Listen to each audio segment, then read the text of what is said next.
ये वीडियो आप लोग की फिजिक्स की प्रिपरेशन के लिए रहने वाला है। इस वीडियो को देखने के बाद आप लोग की तगड़ी प्रिपरेशन फिजिक्स की हो जाएगी, तो हेडफोन जरूर यूज करें पार्टी के लिए। मैं तो पार्टी कर रही थी, मजे कर रही थी, मुझे बंदे ने बुलाया हिंदे चाले पाछो हिंदे चाले तू ठुमक ठुमक आए हिंदे।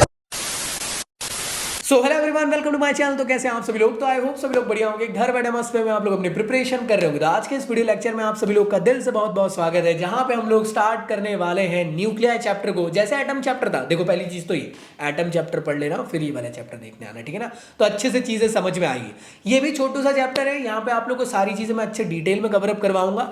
बस आप लोग से एक छोटी सी रिक्वेस्ट है कि घर बैठे क्वेश्चंस की प्रैक्टिस कर लेना। ये चैप्टर जितना ईजी आपको देखने को मिलने वाला है, उतने ही तगड़े क्वेश्चंस यहाँ से आते, तो इसलिए कॉन्सेप्चुअल क्वेश्चंस की प्रैक्टिस प्रीवियस ईयर के इन क्वेश्चन बैंक से जरूर करें। और मैं रिकमेंड करना चाहता हूं कि इस ओसवाल गुरुकुल के क्वेश्चन बैंक से जरूर करना, जो आपको तगड़े क्वेश्चंस प्रोवाइड करता है, जिसके थ्रू आपकी बेस्ट प्रिपरेशन घर बैठे हो सकती है। तो डिस्क्रिप्शन में मैं Amazon के लिंक दे रहा हूं, वहां से जाके आप लोग ये बेस्ट डील में परचेज कर सकते हो। मार्केट से भी ज्यादा सस्ते रेट में आप लोग को Amazon में मिल जाएंगे। तो जाइए और ज्वाइन करें। इन सबके अलावा चैनल को सब्सक्राइब करो यार, सपोर्ट दिखाओ। कैसी कंजूसी दिखा रहे हो? 1 लाख सब्सक्राइबर तक हमें पहुंचना है, कैसे पहुंचेंगे भाई यार? थोड़ा सपोर्ट दिखाएं और भैया के चैनल को यार और ज्यादा बेटर बनाएं। तो चलिए स्टार्ट करते हैं बिना किसी देरी के। चलिए स्टार्ट करते हैं चैप्टर नंबर 13, जिसका नाम है न्यूक्लियर। जैसे आप जानते होंगे, इससे पहले आप लोगों ने एटम चैप्टर पढ़ लिए होंगे। एटम चैप्टर के अंदर शायद तुम लोग को याद होगा कि ये बताया गया था कि एक एटम होता है जिसके अंदर आप लोग को न्यूक्लियस और इलेक्ट्रॉन रिवॉल्व करते हुए देखने को मिलते हैं, और वो कंप्राइज होकर बनता है एक एटम। एटम चैप्टर में तुम्हें डेडिकेटली न्यूक्लियस के बारे में अच्छे से एक्सप्लेन नहीं किया गया था कि क्या सिर्फ वो एक पॉजिटिव चार्ज है,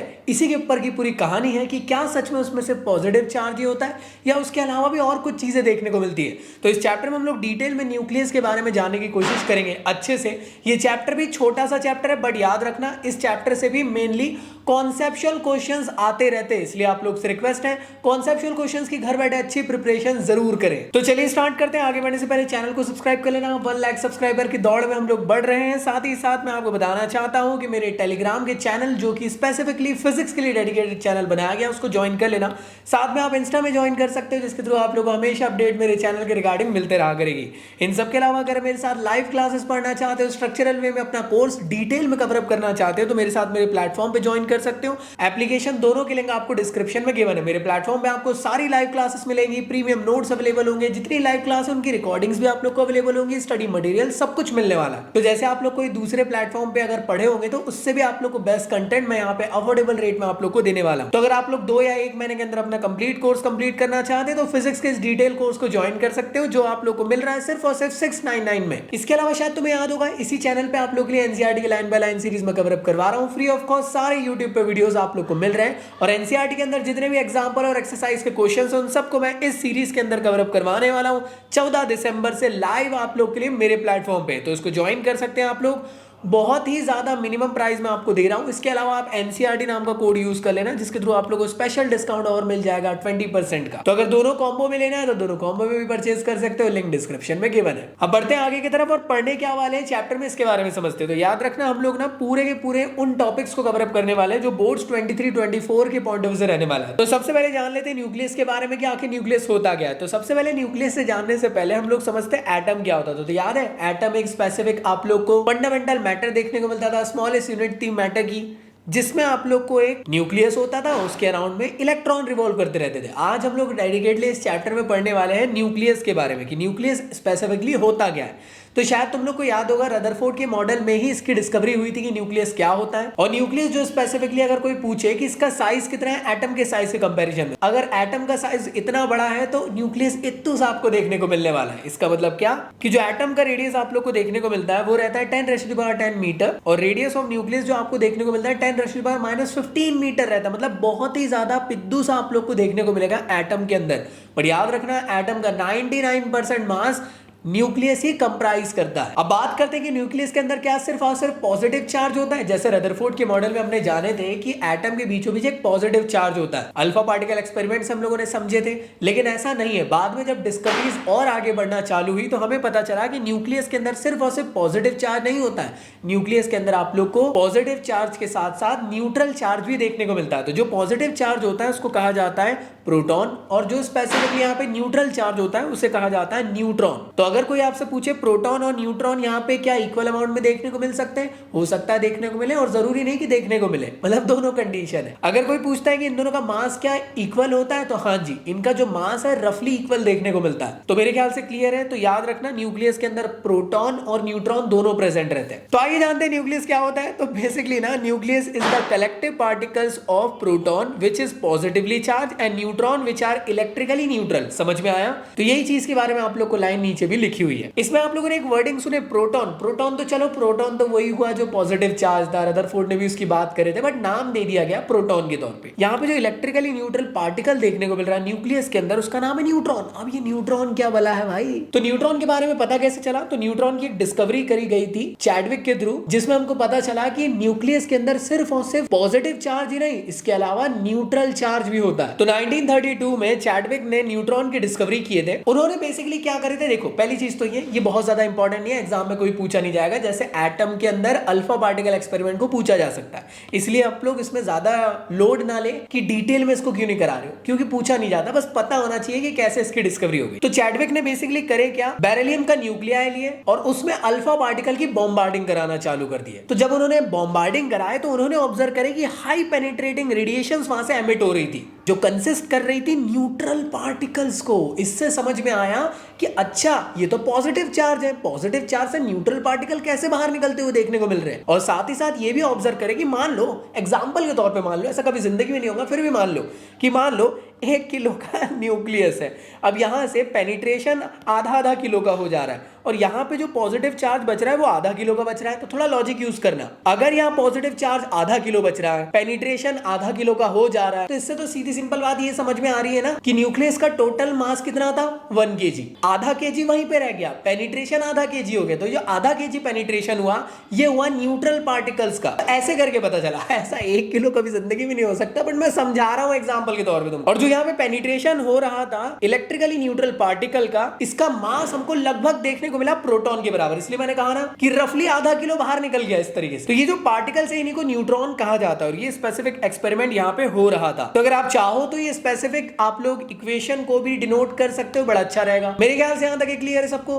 अब अगली बात करते हैं कि न्यूट्रॉन होता क्या है। तो बेसिकली याद रखना, न्यूट्रॉन ना एक सब एटॉमिक पार्टिकल होता है न्यूक्लियस के अंदर का ही, जो स्पेसिफिकली इलेक्ट्रिकली न्यूट्रल है। ना तो उसके पास पॉजिटिव चार्ज है, ना ही उसके पास नेगेटिव चार्ज। इसके लिए हम लोग एक स्पेसिफिक डिनोशन से इसको डिनोट करते हैं, कैपिटल N। तो कैपिटल N जहां पे भी दिखे, इसका मतलब नंबर ऑफ न्यूट्रॉन की बात हो रही है, और इसके अंदर जो नेट चार्जेस है वो 0 होते हैं। तो यहां तक क्लियर हुआ। देखो, न्यूक्लियस वाले चैप्टर में N वाले टर्म्स बहुत सारे। सबसे पहले पढ़े क्या, न्यूक्लियस। न्यूक्लियस क्या होता है, एटम के बीचों बीच एक स्पेसिफिकली पार्टिकल देखने को मिलता है जिसके अंदर प्रोटॉन और न्यूट्रॉन होते हैं, और जिसके अराउंड भी इलेक्ट्रॉन रिवॉल्व करते हैं। न्यूक्लियस के बाद वर्ड पढ़े न्यूट्रॉन। न्यूट्रॉन न्यूक्लियस के अंदर प्रेजेंट रहता है, जो कि इलेक्ट्रिकली न्यूट्रल रहता है। अगला वर्ड आपको देखने को मिलेगा न्यूक्लियॉन्स।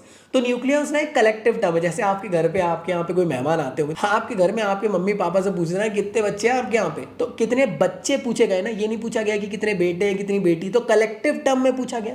तो आपके मम्मी पापा हो सकता है बता दे कि 2 है, 4 है, 1 है, जितने भी है। तो मेरे ख्याल से यहाँ पे कलेक्टिव टर्म में बताया गया ना, ऐसा तो नहीं बोले कि 1 बेटा है, 2 बेटी, ऐसा करके तो नहीं पूछा ना।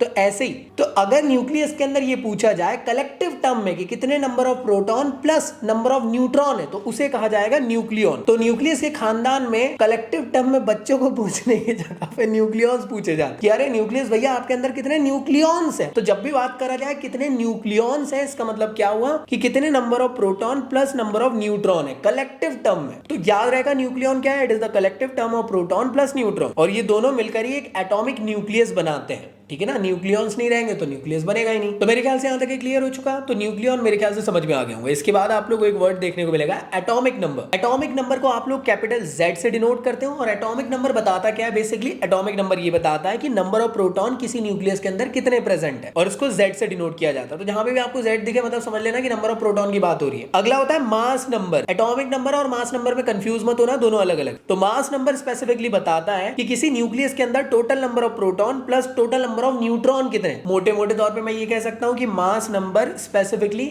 नंबर ऑफ न्यूक्लियॉन्स को डिनोट कर रहा है। तो mass number gives the number of nucleon in the atom. तो मुझे एक बात बताओ, ध्यान से देखना, ये प्रोटॉन के बारे में बता रहा है, ये प्रोटॉन प्लस न्यूट्रॉन के बारे में बता रहा है। अगर कोई तुम्हें पूछे कि नंबर ऑफ न्यूट्रॉन पता करके बताओ, n की वैल्यू पता करके बताओ, तो कैसे करोगे?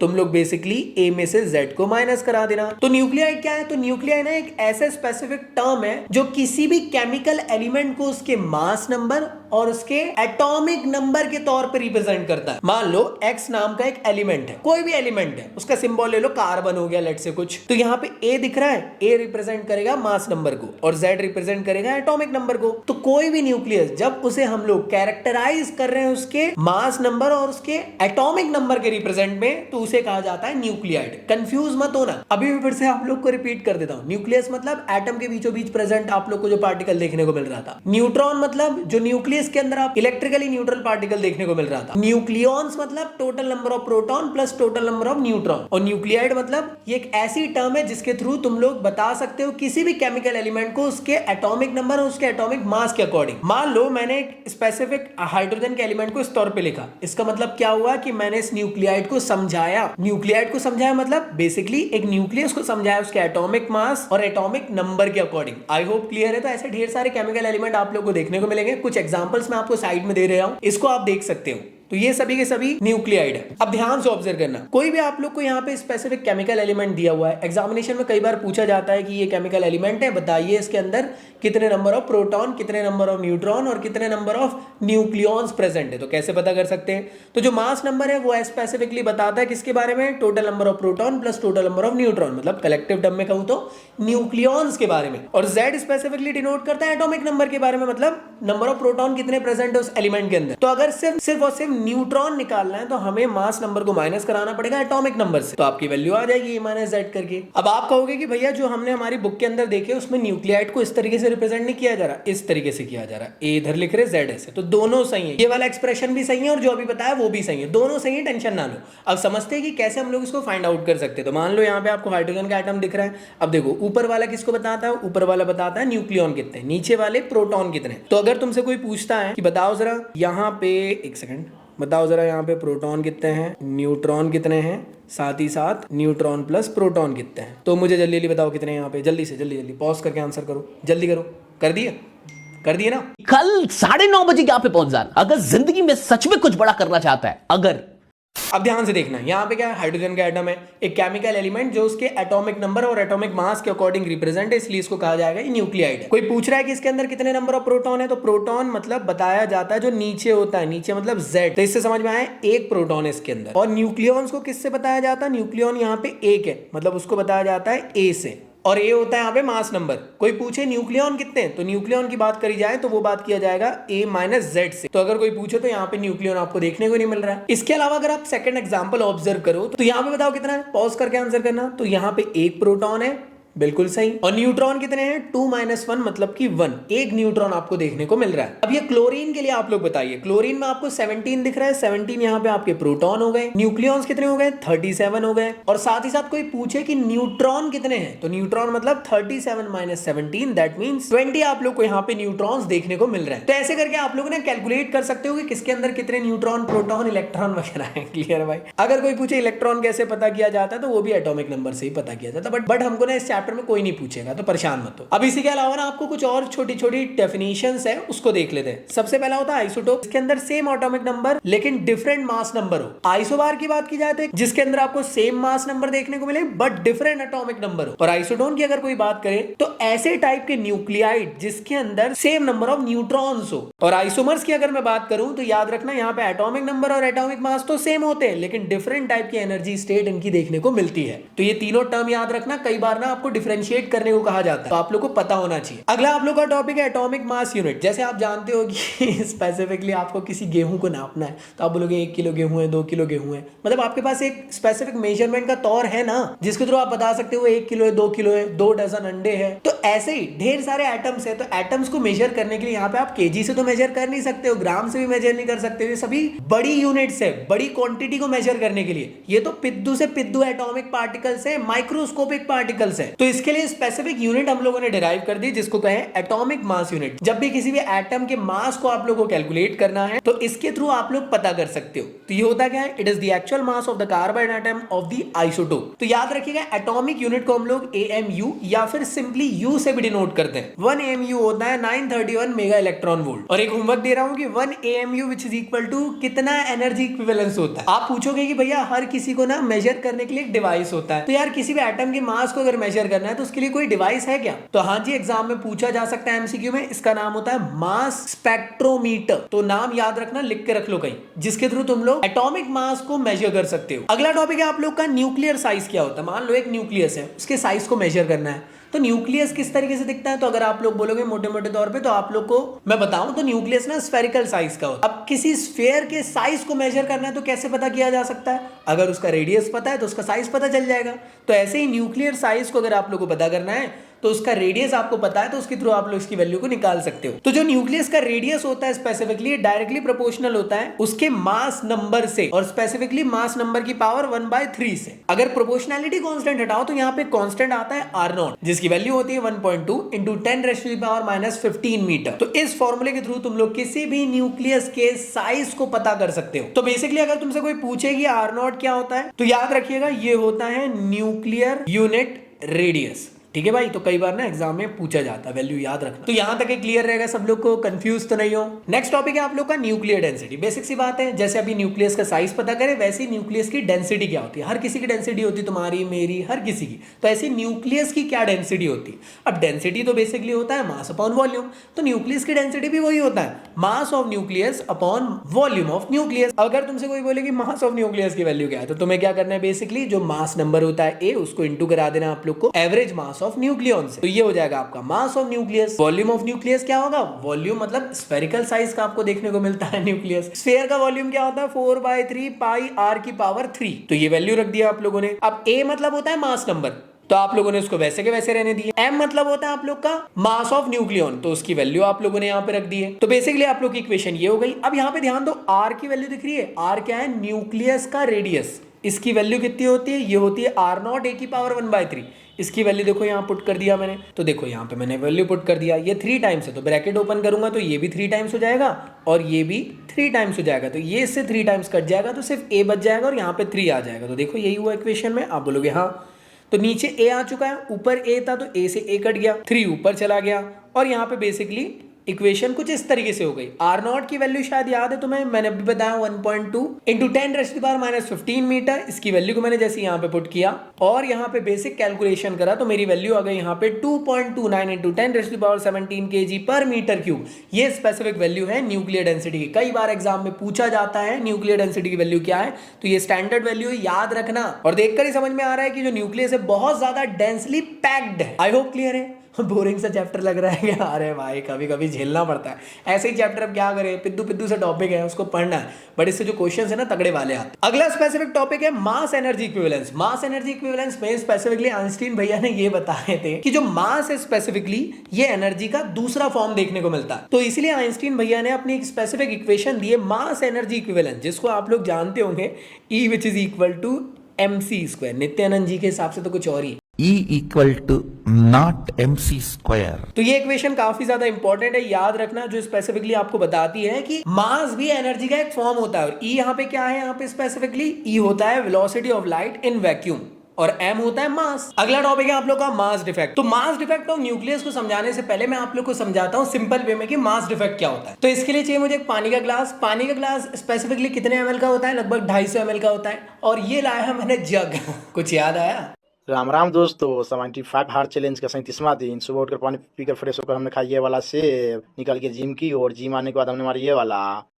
मैंने कहा कि इस ग्लास में जो पानी है वो 250 ml आ जाएगा। ये क्या होगा? मेरा ऑब्जर्व्ड मास, जो मैंने ऑब्जर्व किया कि हाँ भैया 250 ml आ जाएगा। तो मैंने काम करता हूँ, पानी भर देता हूँ। तो यहां से मुझे ये समझ में आया है कि इस ग्लास के अंदर 250 ml पानी है। ये क्या है? ऑब्जर्व्ड मास, कि इसके अंदर 250 ml पानी है। अब मैंने क्या करा, इस 250 ml पानी को खाली कर दिया। तो जैसे मैंने इसको खाली किया तो तुम्हारे दिमाग में आया होगा कि अरे भैया 250 ml पानी तो खाली हो गया। कहने का मतलब क्या था, जब पानी भरा था तो 250 ml था और जब खाली कर दिया तो 250 ml होना चाहिए था ना। लेकिन ऐसा नहीं होता है। जब मैंने कैलकुलेटेड मास ऑब्जर्व किया इस जग के अंदर और चेक किया कि क्या 250 ml पानी इसके अंदर आया, तो मुझे पता चला कि इसके अंदर 250 ml पानी नहीं आया, इसके अंदर आया 249 ml पानी।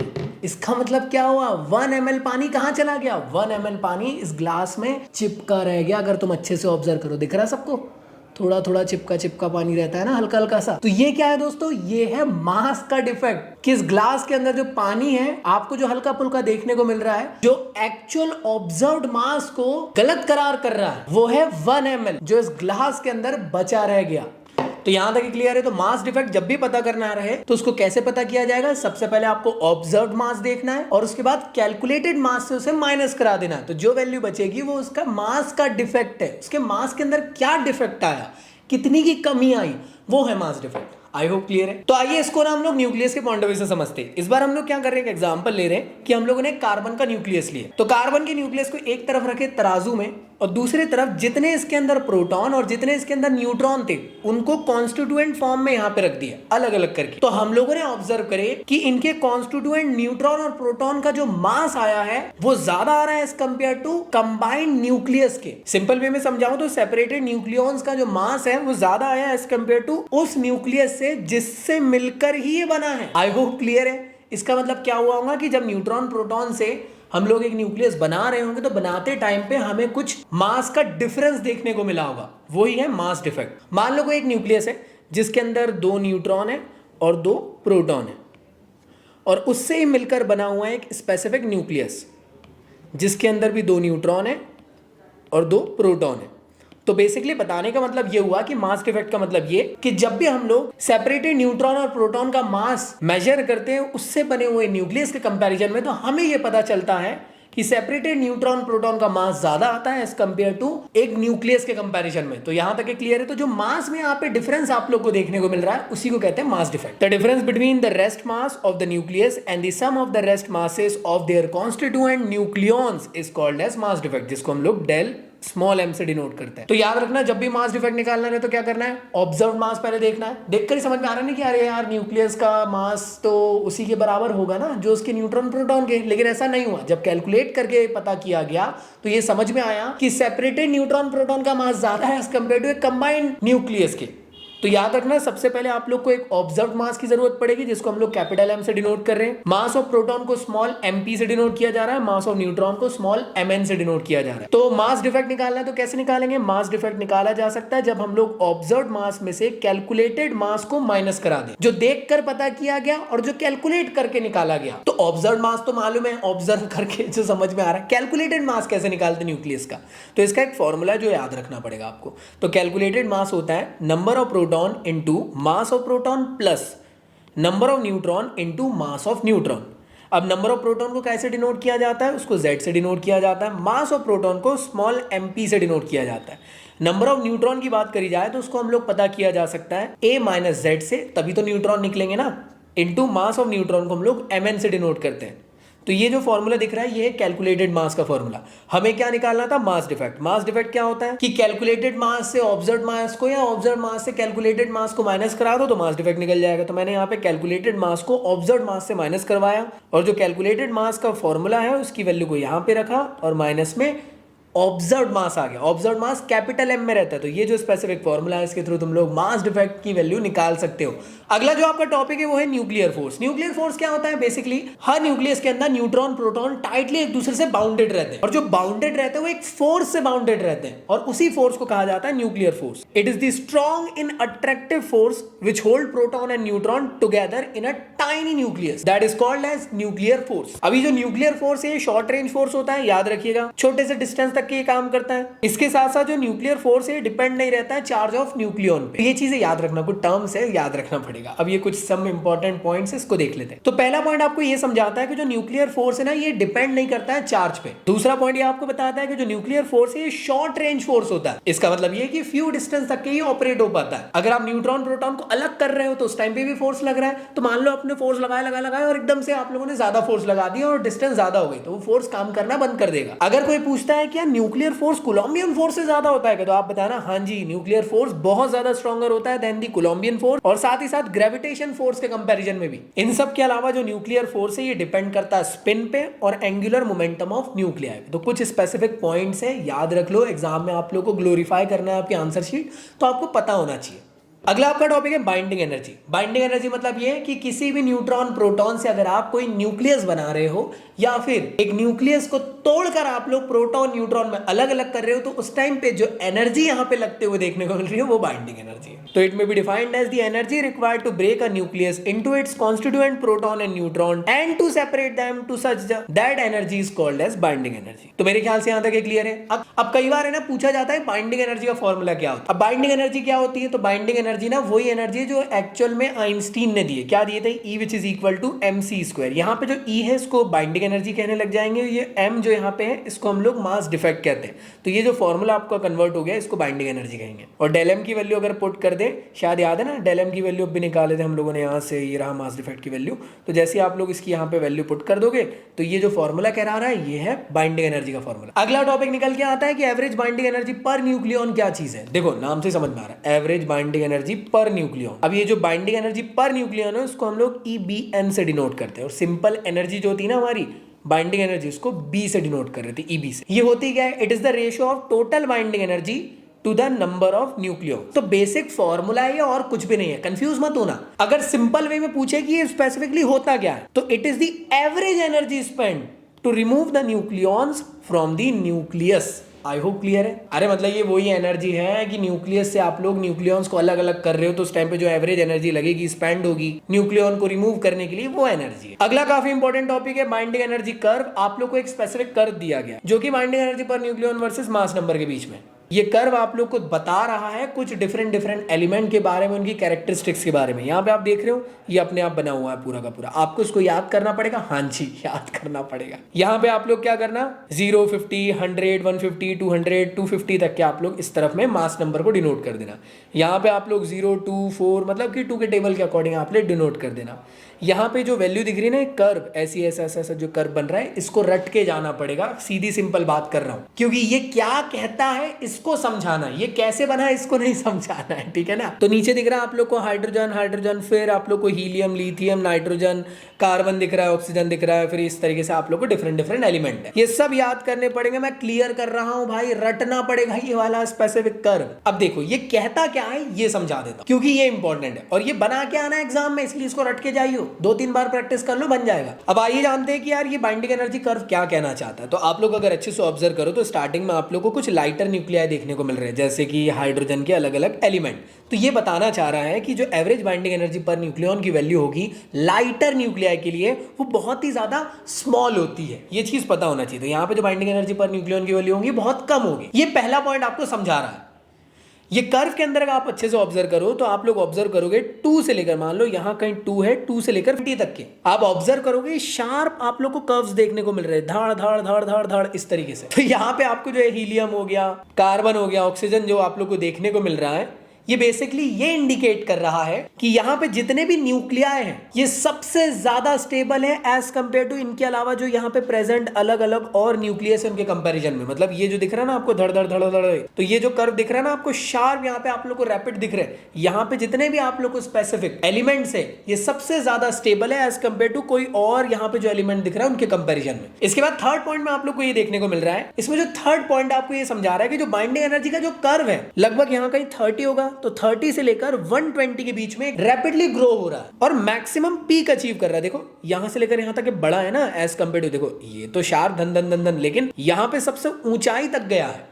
तो ये क्या समझा रहा है आइए इसके बारे में जानते हैं। तो A30 से लेकर 120 के बीच में ब्रॉड मैक्सिमम पीक आप लोग को देखने को मिल रही है। यहाँ पे जो average binding energy per nucleon की वैल्यू होगी ये होगी 8.8 मेगा इलेक्ट्रॉन वोल्ट की, और ये देखने को मिलेगी सबसे ज्यादा किसके लिए, जो सबसे ज्यादा ऊपर है पीक वाली वैल्यू पे, वो है आयरन। अगला पॉइंट आपको ये समझा रहा है बेसिकली कि जैसे जैसे आप लोग आगे बढ़ने लग जाते हो 120 के बाद, तो कर्व जो है स्लाइटली डिक्रीज होने लग जाता है, ये मैं कह सकता हूं फॉल होने लग जाता है। और ये फॉल होता है कितना, 7.6 मेगा इलेक्ट्रॉन वोल्ट के अराउंड। किसके लिए, यूरेनियम के लिए। अभी आप लोगों ने ऑब्जर्व करें 120 के बाद से डिक्रीज होने लग गया। ये इसलिए हो रहा है क्योंकि यहाँ पे प्रोटॉन के बीच में कोलम्बियन रिपल्शन देखने को मिल रहा है, और साथ ही साथ ये समझा रहा है कि जितने भी हैवी न्यूक्लिया है, यहाँ पे आपको हैवी न्यूक्लिया है, ये सभी के सभी लेस स्टेबल है। तो स्टेबल कौन से भाई? स्टेबल ये है। ठीक है, तो यहाँ तक क्लियर है। तो ये 4 पॉइंट है, इत्मीनान से पढ़े, इसको लिख कर रख लो अच्छे से, पॉइंट यहाँ पे डिनोट करके दिया हूं, तो पूरे के पूरे नंबर मिल जाएंगे इस पूरे के पूरे टॉपिक के अंदर। ठीक है ना भाई, बस आपको ये बताना है कि यहाँ से यहाँ क्या कह रहा है, यहाँ से ये वाले में क्या कह रहा है, ये पीक वाले में क्या कह रहा है, और फिर जब डिक्रीज हो रहा है तो क्या कह रहा है, बस खत्म कहानी। ये थोड़ा सा रट्टू वाला टॉपिक है, इसको रटना पड़ेगा, एग्जाम में डायरेक्ट आएगा ये क्वेश्चन। आपको ये डायग्राम बनाना आना चाहिए और ये 4 पॉइंट समझाना आना चाहिए। इसके अलावा जो बाइंडिंग एनर्जी का कर्व है, इसका जो कंक्लूजन है, इसको आइए समझ लेते हैं। तो 2 कंक्लूजन हम लोग यहाँ पे कर्व से देख रहे हैं। तो जितने भी आप लोग को हैवी न्यूक्लियस देखने को मिल रहे हैं, उनके पास लोअर बाइंडिंग एनर्जी होती है। हैवी न्यूक्लियस मतलब यहाँ कहीं वाले, इनको अगर मैं कंपेयर करूँ 120 के कंपेरिजन में, तो बाइंडिंग एनर्जी पर न्यूक्लियन की वैल्यू कम होगी इनके कंपेरिजन में। तो यही लिखा हुआ है, अगर आप एक बार अच्छे से पढ़ लो तो a very heavy nuclei A which is equal to 240 के अराउंड वाले, इनके पास low binding energy per nucleon की वैल्यू होती है as compare to the nucleus, जिनके जो कि कर्व में आप लोग को 120 के अराउंड पे देखने को मिल रहा है। इसका मतलब क्या हुआ कि हैवी न्यूक्लिया है, ये पक्का ब्रेकडाउन हो सकते हैं 2 अलग अलग न्यूक्लियस के अंदर। मान लो अगर A40 के अराउंड में है तो वो ब्रेकडाउन हो जाएगा A20 के न्यूक्लिया के अराउंड पे, और वो न्यूक्लियस ज्यादा टाइटली बाउंडेड रहते हैं। और साथ ही साथ यहाँ पे आपको एनर्जी रिलीज होते हुए देखने को मिलेगी। भैया ये तो कुछ हमें न्यूक्लियर फिजन की तरह देखने को मिल रहा है। हाँ जी, तो न्यूक्लियर फिजन में भी एक हैवी न्यूक्लियस को न्यूट्रॉन से हिट कराते हैं और फिर वो ब्रेक डाउन हो जाता है 2 डॉटर न्यूक्लिया के अंदर, जो ज्यादा टाइटली बाउंडेड रहते हैं एज कंपेयर टू उसके पेरेंट न्यूक्लिया के कंपेरिजन में। और साथ ही साथ उस रिएक्शन में ढेर सारी एनर्जी भी रिलीज होती है। उसी प्रोसेस को कहते हैं न्यूक्लियर फिजन। इसके अलावा आपको कंक्लूजन नंबर 2 में ये बताया गया कि जब 2 लाइटर न्यूक्लिया अगर ये ज्वाइंट होके हैवी न्यूक्लियाई फॉर्म करते हैं, तब जो बाइंडिंग एनर्जी पर न्यूक्लियन की वैल्यू होगी हैवियर न्यूक्लियाई की, ये ज्यादा होगी एज कंपेयर टू उनके लाइटर न्यूक्लियाई की बाइंडिंग एनर्जी पर न्यूक्लियन की वैल्यू के कंपैरिजन में। और इस प्रोसेस में भी बहुत सारी हैवी एनर्जी यहाँ पे रिलीज होती है, और इस प्रोसेस को कहते हैं न्यूक्लियर फ्यूजन, जिसको अभी पढ़ना है आगे। ठीक है ना, तो ये 2 कंक्लूजन में देखो, बेसिक सी बात है, बाइंडिंग एनर्जी कर्व में 2 कंक्लूजन दिया गया, जो कि एक बता रहा है न्यूक्लियर फिजन और फ्यूजन के बारे में, जो आगे जाके आपके नए टॉपिक आने वाले। तो अगला होता है न्यूक्लियर स्टेबिलिटी। न्यूक्लियर स्टेबिलिटी को कैसे पता किया जा सकता है? 1 नंबर का क्वेश्चन आता है। तो अगर कोई आपसे पूछता है कि किसी भी न्यूक्लियस की स्टेबिलिटी को डिटरमाइन करना है, तो आप उसको डिटरमाइन कर सकते हो उसकी बाइंडिंग एनर्जी पर न्यूक्लियन की वैल्यू के कंपैरिजन में। तो आप लोग बाइंडिंग एनर्जी पर न्यूक्लियन की वैल्यू निकाल लो, उससे आप लोग को पता चल जाएगा कि वो कितना स्टेबल है। अभी देखे ना, कर्व से समझ में आ रहा था कि यहाँ वाले ज्यादा स्टेबल है, यहाँ वाले स्टेबल नहीं है, ये वाले लाइटर न्यूक्लिया हैं, तो इनकी बाइंडिंग एनर्जी पर न्यूक्लियन की वैल्यू कम है। इसके अलावा ये भी बताया गया है कि अगर हायर बाइंडिंग एनर्जी आप लोग को देखने को मिल रही है न्यूक्लियॉन्स की, इसका मतलब ये है कि वो ज्यादा से ज्यादा स्टेबल है। और इन सब के अलावा आप लोग को अगर बेसिकली अगर रफली समझना है कि यार भैया कैसे स्टेबिलिटी पता की जा सकती है न्यूक्लियस की, तो आप लोग कुछ इस तरीके से भी पता कर सकते हो कि अगर आप लोग न्यूट्रॉन प्रोटॉन का रेशियो की वैल्यू निकाल लो, तो उससे भी आपकी वैल्यू निकल जाएगी कि क्या वो स्टेबल है कि नहीं। यहाँ पे जो आप लोग को डायग्राम आप लोग को देखने को मिल रहा है number of neutron versus number of proton में, तो इसमें आप लोग को एक सॉलिड लाइन देखने को मिल रही है। तो ये सॉलिड लाइन क्या बताना चाह रही है कि यहाँ पे इक्वल नंबर ऑफ प्रोटॉन और इक्वल नंबर ऑफ न्यूट्रॉन आप लोग के लिए होंगे। मतलब यहाँ पे जो भी लाई करेगा वहां पे इक्वल नंबर ऑफ न्यूट्रॉन और प्रोटॉन की वैल्यू होगी। तो ऐसे लोग कौन होंगे जिनके पास न्यूट्रॉन और प्रोटॉन दोनों की वैल्यू लगभग एक जैसी होगी? तो वो आप लोग के लिए हो सकते हैं लाइटर न्यूक्लियाई। तो इस लाइन में आप लोग को वही लाई करते हुए देखने को मिलेंगे, वो ज्यादा स्टेबल होते हैं और उनके अंदर आप लोग को सेम नंबर ऑफ प्रोटॉन और न्यूट्रॉन देखने को मिलते हैं। अब आपने बोले भैया 1 सेकंड कंफ्यूज कर रहे हो यार, आप थोड़ी देर पहले कह रहे हो कि लाइटर न्यूक्लियाई जिनके पास न्यूट्रॉन प्रोटॉन की वैल्यू बराबर रहे, इक्वल रहे, मतलब तो वो स्टेबल है। और थोड़ी देर पहले आपने कहे थे कि हैवी न्यूक्लियाई भी स्टेबल होता है। तो हैवी न्यूक्लियाई तब स्टेबल होता है जब प्रोटॉन के कंपैरिजन में न्यूट्रॉन उसके अंदर ज्यादा देखने को मिले, तब वो हैवी न्यूक्लियाई स्टेबल देखने को मिलेगा। क्लियर है? कंफ्यूज मत होना, छोटे छोटे कॉन्सेप्चुअल क्वेश्चन इन्हीं लाइंस के अंदर से बनेंगे भाई। बाद में नहीं बोली होगी कि भैया ये दीवार टूटती क्यों नहीं है। चलिए आगे बढ़ते हैं। टूटेगी कैसे? अंबुजा सीमेंट से जो बनी है। इसके अलावा आपको एक नैरो रीजन देखने को मिल रहा है, इसको कहते हैं वैल्यू ऑफ स्टेबिलिटी। तो एक स्टडी से हमको ये पता चला है कि अगर कोई स्टेबल न्यूक्लियाई है तो उसके अंदर जरूर आप लोग को इवन नंबर ऑफ प्रोटॉन और न्यूट्रॉन या फिर दोनों ही आप लोग को देखने को मिलते हैं। तो यहां तक क्लियर है? तो ये कुछ की पॉइंट्स हैं, इनको याद रखिएगा और ये कर्व भी आप लोग जरूर बना के आइएगा। इसके अलावा आखिरी टॉपिक है न्यूक्लियर फिजन और फ्यूजन क्या होता है। इसमें ना एक न्यूक्लियर रिएक्टर वाला टॉपिक था, वो डिलीटेड है सिलेबस में, तो आप लोग को नहीं पढ़ना है। तो न्यूक्लियर फिजन और फ्यूजन क्या होता है मोटे मोटे तौर पर बताता हूँ। तो न्यूक्लियर फिजन में क्या होता है, बेसिकली एक हैवी न्यूक्लियस रहता है जो टूटकर 2 डॉटर न्यूक्लियस में कन्वर्ट हो जाता है और एनर्जी लिबरेट होती है। फ्यूजन में क्या होता है, 2 लाइटर न्यूक्लियाई रहते हैं, वो कंबाइंड होकर एक हैवियर न्यूक्लियाई न्यूक्लियाई बना देता है और ढेर सारी एनर्जी वहां से लिबरेट होती है, कुछ इस तरीके से। समझ में आया ना, अल्टी पल्टी एक दूसरे के। तो फिजन प्रोसेस में बेसिकली होता क्या है? It is a process of nuclear physics in which nucleus of the atom split into two daughter nuclei and liberate the high amount of energy. तो जैसे आप देख रहे होंगे, टारगेट न्यूक्लियस है, यूरेनियम का बना हुआ है। इसको अगर हम लोग एक न्यूट्रॉन से हिट कराते हैं तो होगा ये कि ये पहले तो अनस्टेबल हो जाएगा और जैसे ही अनस्टेबल होगा उसके बाद ये ब्रेक डाउन हो जाएगा दो डॉटर न्यूक्लियाई के अंदर। तो जो यूरेनियम है ये ब्रेक डाउन हो जाएगा क्रिप्टॉन और बेरियम के अंदर। तो ये याद रखना है। इसके साथ साथ 3 न्यूट्रॉन लिबरेट होंगे और ह्यूमंगस अमाउंट की एनर्जी यहाँ पे देखने को मिलने वाली है। तो न्यूक्लियर फिजन कुछ इस तरीके से वर्क करती है कि मान लो, तो एग्जाम में आप लोग को ना कभी कभार है ना स्पेसिफिकली केमिकल रिएक्शन लिखने को पूछी जाती है, तो 3 मैंने आप लोग को यहाँ पे एग्जाम्पल दे दिया हूँ। आप ये पहला वाला जरूर याद करके चल जाना, यही काफी है आप लोग के लिए। न्यूट्रॉन हिट किया और इसने ब्रेक डाउन कर दिया बेरियम और क्रिप्टॉन में और साथ ही साथ 3 न्यूट्रॉन दिया और ह्यूमंगस अमाउंट की एनर्जी यहां से लिबरेट हुई। अगला होता है न्यूक्लियर फ्यूजन। न्यूक्लियर फ्यूजन में क्या होता है? बेसिकली याद रखना, 2 लाइटर न्यूक्लियाई जैसे कि ड्यूटेरियम और ट्रिटियम ये कोलाइड होकर फॉर्म करते हैं एक हैवी न्यूक्लियस। तो जब ये एक हैवी न्यूक्लियस फॉर्म करेंगे तो यहाँ पे हीलियम भी लिबरेट होता है, साथ ही साथ न्यूट्रॉन भी लिबरेट होता है और ह्यूमंगस अमाउंट की एनर्जी निकलती है। तो इसलिए आप लोग को ये चेन रिएक्शन याद रख लेनी है, बहुत इंपॉर्टेंट है। अब इन सब के अलावा ना इन दोनों के बीच में कंपैरिजन बहुत बार पूछा जाता है एग्जाम में। तो न्यूक्लियर फिजन क्या होता है? यहाँ पे हैवी न्यूक्लियाई ब्रेक डाउन होता है 2 छोटे डॉटर न्यूक्लियस में और ये इसका रिवर्स की 2 डॉटर न्यूक्लियस मिलकर एक हैवी न्यूक्लियस बनाता है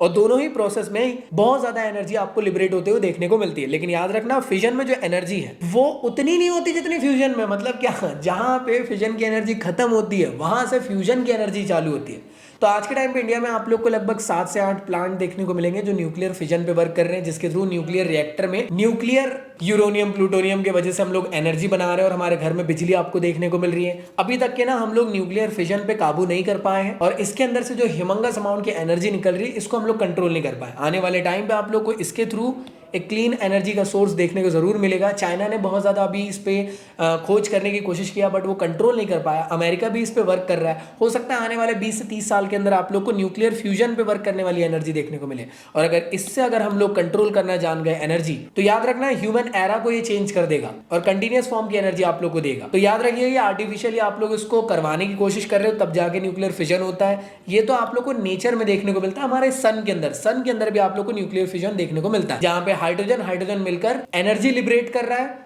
और हीलियम फॉर्म हो रहा है। अब आप बोलोगे भैया सन के अंदर कितनी एनर्जी बनी है? तो याद रखना अभी लगभग 30% हाइड्रोजन ही खर्च हुआ है, 70% हाइड्रोजन अभी बचा है। तो भाई अभी बहुत बड़ी जिंदगी है, ठीक है ना सन की। सन अभी बुझने नहीं वाला है। इन सब के अलावा मैंने अभी थोड़ी देर पहले आपको कहा कि बहुत ही पिद्दू सी एनर्जी की जरूरत है भैया न्यूक्लियर फिजन की चालू करने के लिए। सिर्फ एक न्यूट्रॉन को हिट कराना है और यहाँ पे फिजन चालू हो जाएगा। लेकिन फ्यूजन को चालू करने के लिए हाई एनर्जी की जरूरत पड़ती है भाई। इसी वजह से इसको अभी सही तरीके से हम लोग समझ नहीं पा रहे और इस पे वर्क नहीं कर पा रहे। आने वाले टाइम में इंसान कर ही लेंगे। तो याद रखना, जितने भी एटॉमिक बम वगैरह जो बनते हैं वो इसी पे बेस्ड बनते हैं। हिरोशिमा नागासाकी में भी जो फोड़ा गया वो न्यूक्लियर फिजन के ऊपर का बम था।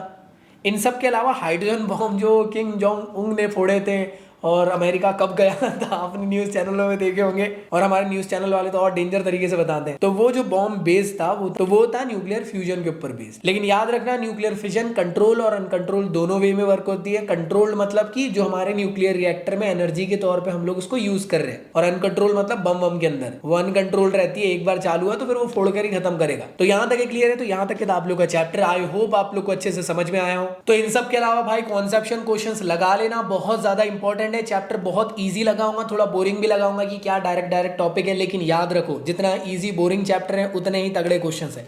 तो क्वेश्चंस की प्रैक्टिस जरूर कर लेना इस क्वेश्चन बैंक से, जो मैंने आप लोगों को क्लास के स्टार्टिंग में भी रेफर किया। बहुत तगड़ी बुक है। के लिए लाइन बाय लाइन सीरीज का भी 1 शॉट वीडियो डाल दिया न्यूक्लियस का, जिसमें मैंने एनसीईआरटी को लेकर आप लोग को अच्छे से समझाया। उसके बाद अगर क्वेश्चंस की प्रैक्टिस करना है तो इस एनसीईआरटी की सीरीज में आ सकते हो, जहां पे सारे एग्जाम्पल और साथ ही साथ सारे एक्सरसाइज के क्वेश्चंस इस एनसीईआरटी सीरीज में मैं 14 दिसंबर से स्टार्ट करने वाला हूं। लाइव आप लोग के लिए रहेगा, जल्दी जाए ज्वाइन करें। 499 का कोर्स आप लोग को मिल रहा है 70% ऑफ। बट फिर भी मैं कोड आपको बता दे रहा हूं, एनसीईआरटी कोड यूज करोगे तो एक्स्ट्रा ऑफर और मिल जाएगा।